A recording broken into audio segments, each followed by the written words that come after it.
Sonia Munte dengan NIM 124140027 dan teman saya Chania Febrianti dengan NIM 124140153. Saya Betsy Sabrina dengan NIM 124140045. Yang pertama ada kasus dari penghancuran virus Melissa di tahun 1999. Virus Melissa adalah salah satu virus komputer pertama yang menyebar secara luas dan menyebabkan kerusakan signifikan.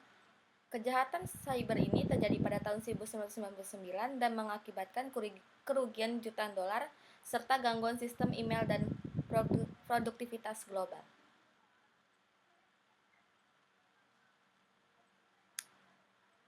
Next, Bun. udah cok.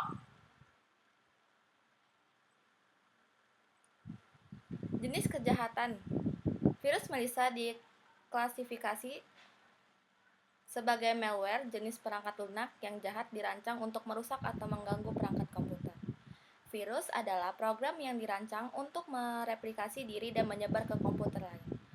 Worm adalah jenis malware yang menyebar sendiri melalui jaringan tanpa campur tangan pengguna.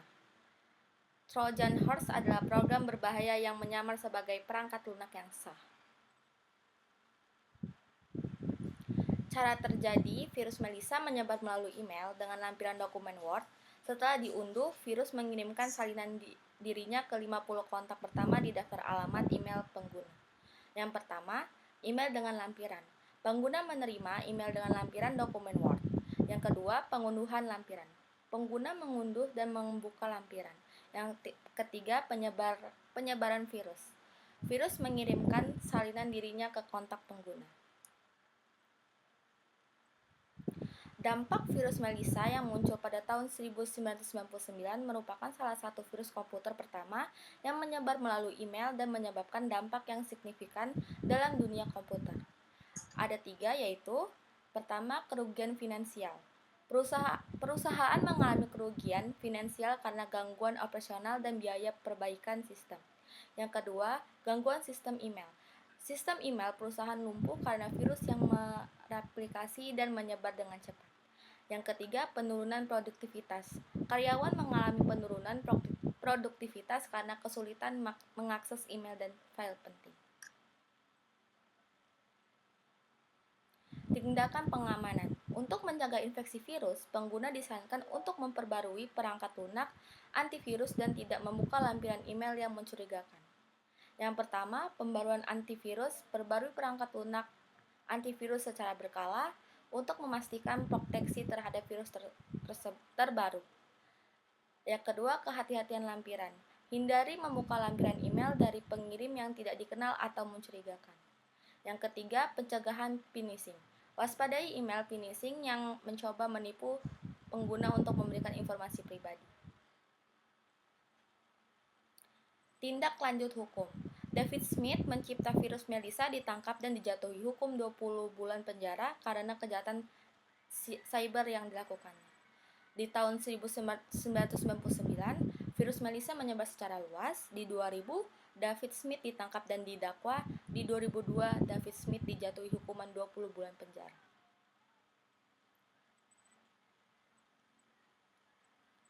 Yang kedua ada kasus serangan cyber pada jaringan PlayStation Sony di tahun 2011.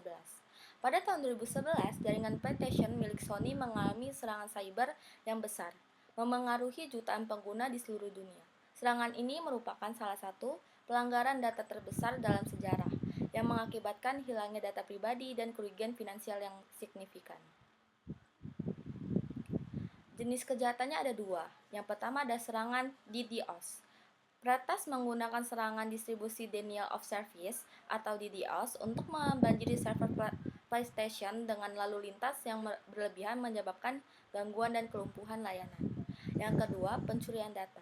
Peretas berhasil mengakses jaringan PlayStation dan mencuri data pribadi dari sekitar 77 juta akun pengguna, termasuk nama, alamat email, dan informasi kartu kredit. Cara terjadinya juga ada 3, yaitu ada penetrasi jaringan. Peretas memanfaatkan kelemahan dalam sistem keamanan PlayStation untuk menembus jaringan internal.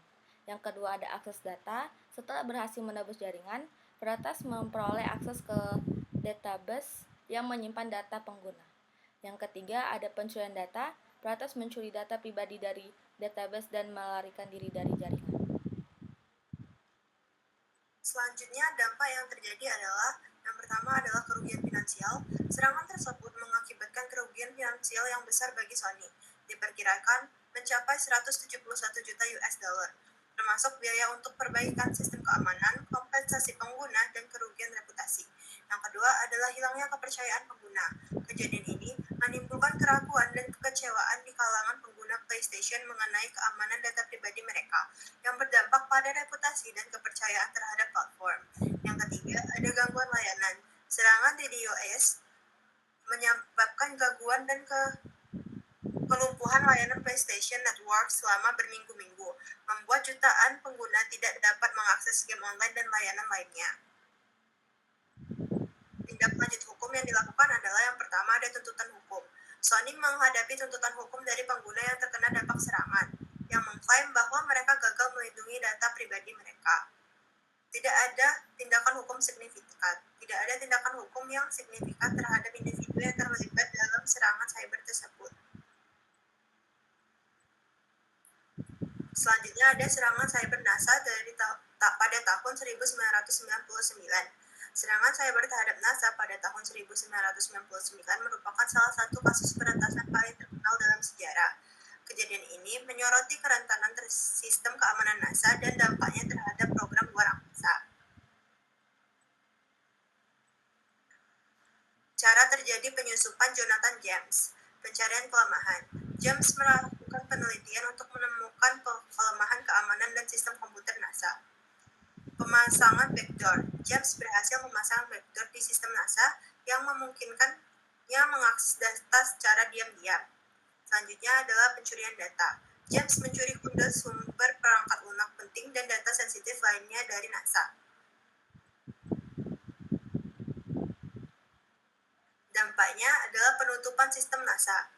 Penutupan sistem, NASA terpaksa menutup sistem selama 3 minggu untuk mencegah kerusakan lebih lanjut.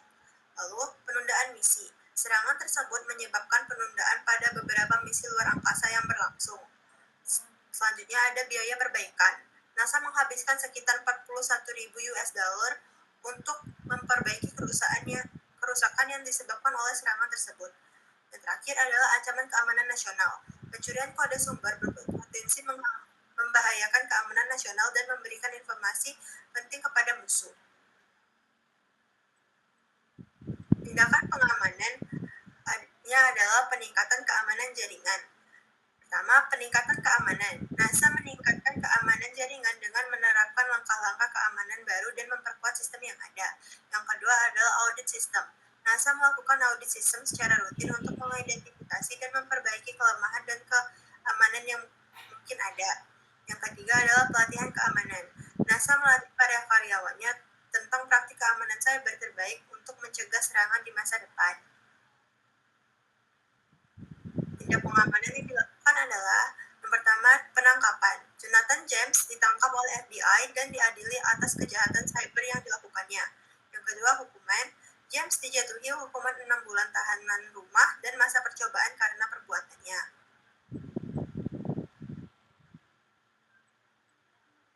Tindak lanjut hukum. Investigasi dan penegakan hukum.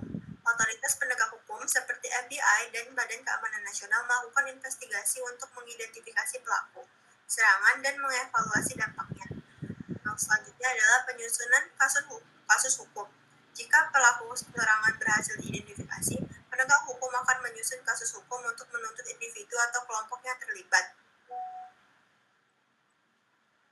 Serangan WannaCry pada tahun 2017. Serangan WannaCry adalah serangan ransomware yang unik di antara serangan yang terlihat karena menyebar sebagai worm melalui email atau rekayasa sosial. Serangan tersebut diyakini telah diluncurkan oleh Korea Utara oleh sekelompok Korea Utara. Jenis kejahatan. Serangan WannaCry pada tahun 2017 adalah jenis serangan ransomware, yaitu sebuah bentuk kejahatan cyber di mana malware menginfeksi komputer, menginskripsi data, dan meminta tebusan kepada korban untuk memulihkan akses ke data tersebut. Dalam serangan ini, para pelaku kejahatan meminta pembayaran dalam bentuk mata uang kripto, biasanya Bitcoin, untuk membuka kembali file yang terkunci. Eksploitasi celah keamanan. WannaCry memanfaatkan kerentanan dalam sistem operasi Windows melalui alat yang disebut Eternal Blue, yang awalnya dikembangkan oleh Badan Keamanan Nasional atau NSA Amerika Serikat dan kemudian bocor secara publik. Penyebaran cepat. Serangan ini menyebar sangat cepat secara global, menginfeksi lebih dari 230.000 komputer di lebih dari 150 negara dalam waktu yang singkat. Kerugian besar. Selain menyebabkan kerugian finansial, serangan ini mengganggu layanan penting seperti rumah sakit dan perusahaan besar yang sangat bergantung pada teknologi. Serangan WannaCry pada tahun 2017 adalah salah satu serangan cyber global terbesar yang menggunakan perangkat lunak berbahaya atau malware jenis ransomware. Karena terjadinya, malware ini dapat menyebar ke komputer lain di jaringan yang sama tanpa interaksi pengguna. Eternal Blue memungkinkan penyerangan untuk menjalankan kode di komputer tanpa otorisasi. File-file dikunci menggunakan enkripsi yang sangat kuat. Dampak dari serangan WannaCry pada tahun 2017 memiliki dampak yang sangat luas, memengaruhi berbagai sektor dan menyebabkan kerugian secara besar secara ekonomi dan operasional. Kerugian finansial. Kerugian ini mencakup biaya pemulihan sistem, waktu henti operasional, hilangnya produktivitas, dan biaya lain terkait perbaikan infrastruktur yang rusak. Ancaman terhadap infrastruktur publik. Beberapa jaringan infrastruktur kritis seperti sistem transportasi dan pemerintahan. Ketiga, penurunan kepercayaan pada keamanan cyber. Serangan ini memperlihatkan bagaimana kerentanan dalam perangkat lunak yang tidak di-patch dapat dieksploitasi oleh pelaku kejahatan cyber. Tindakan pengamanan. Yang pertama, penerapan software keamanan. Antivirus. Menggunakan antivirus dan anti-malware yang diperbarui secara rutin untuk mendeteksi dan mencegah infeksi ransomware. Solusi anti-ransomware. Menggunakan perangkat lunak yang dirancang khusus untuk mencegah ransomware yang dapat mendeteksi aktivitas enskripsi yang mencurigakan dan menghentikannya. Yang kedua, segmentasi jaringan. Mengisolasi jaringan kritis dari jaringan umum untuk mencegah penyebaran malware di seluruh sistem dan batasi akses ke sistem yang sensitif hanya untuk pengguna yang membutuhkannya. Dan terapkan kontrol akses yang ketat. Tindakan lanjut hukum. Tuntutan hukum. Investigasi dan penyelidikan internasional. Setelah serangan, berbagai badan penegak hukum internasional termasuk Interpol, Europol, dan FBI meluncurkan penyelidikan untuk melacak pelaku di balik serangan. Tidak ada tindakan hukum yang signifikan. Sanksi ini mencakup pembatasan ekonomi dan tindakan diplomatik untuk mengisolasi pelaku. Penyebaran malware Emotet pada tahun 2020.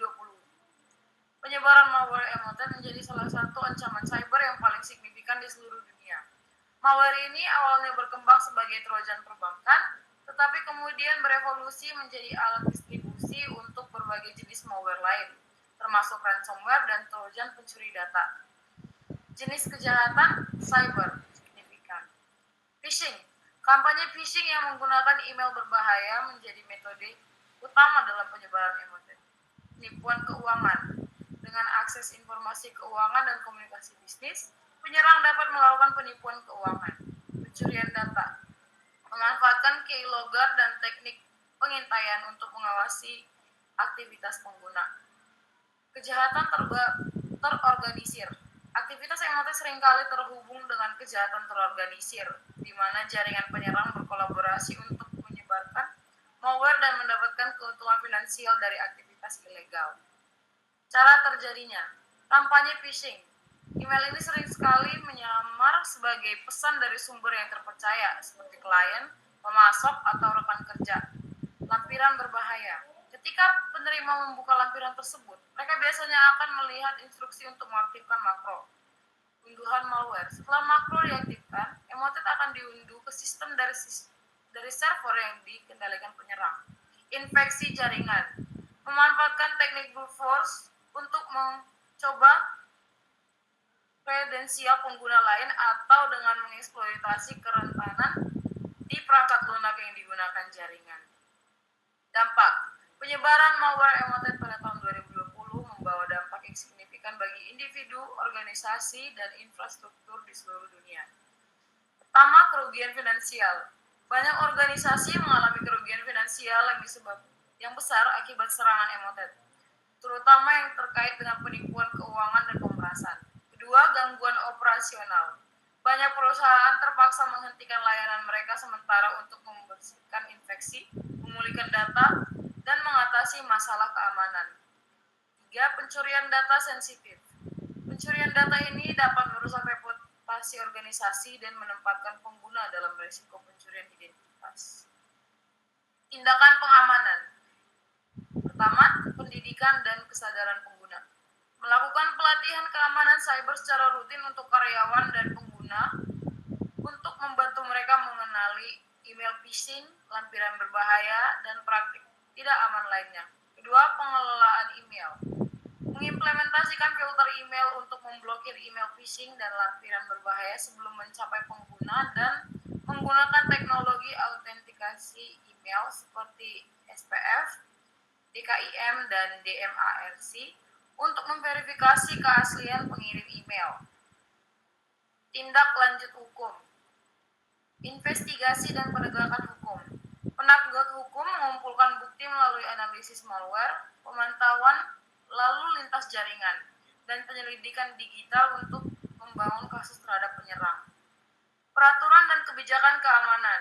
Beberapa negara mungkin mengadopsi atau memperbarui peraturan dan kebijakan terkait keamanan cyber untuk meningkatkan perlindungan terhadap ancaman malware, termasuk penetapan kerangka hukum yang lebih ketat bagi pelaku kejahatan cyber.